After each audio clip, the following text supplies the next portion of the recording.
so welcome back to a brand new video. I'm so glad to have you guys here, and today I'm going to show you guys the process of how I made the anime Slayers logo. This is a new game by Filter Script. I will let you guys know when this game comes out and you can check it out. Before I dive into the layers, over here we have a devil's fruit from the show One Piece. We have anime text, very big, kind of arced on the top, and we have Slayers in the front of the anime text, and this is arced in the other direction. As you can see, there are two katanas and there are some very cool effects along the bottom, and here is a shuriken.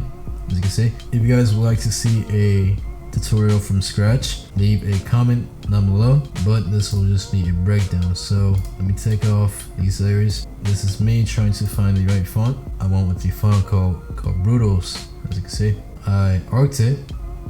To arc your text, you want to make sure it's rasterized first. So we're gonna go right click and hit rasterize type. Now you want to hit Control T and right click, go to warp. Up here you want to select, I use this arc, kind of goes like that. So you could take this slider and adjust it, so it kind of went like this, and that's how it looks. And next I made the text 3D. So here is the layer. I can make a full video, a separate one, explaining how to make simple 3D text just like this. So here we go, and right here that's quite a big jump. Here are the text effects.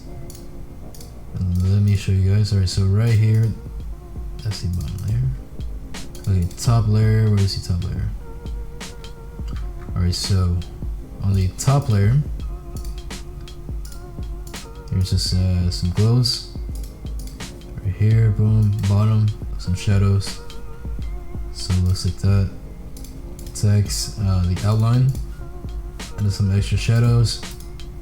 And next, the Slayer text, Devil's Fruit icon, right here. Shuriken, boom.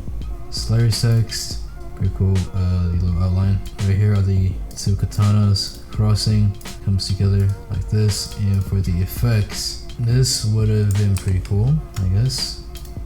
This actually looks pretty good. But for finishing touches, go to camera raw filter right here, and we could adjust the texture, clarity, increase the vibrance. You can see much more colorful.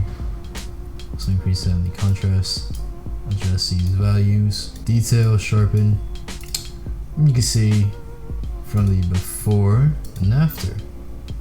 It looks really nice. It looks super nice, as you can see. We take off the background, just make a copy, enlarge, filter, blur, Gaussian blur, and that should be fine. We could turn down the opacity, and this is what we will have. So yeah, that is the breakdown on how I made this logo. If this helps you in any way, make sure to leave a like. Yeah, we're close to 10k subs. We're going to keep the content pushing. With that being said, hope you guys enjoyed. I'll see you guys next time.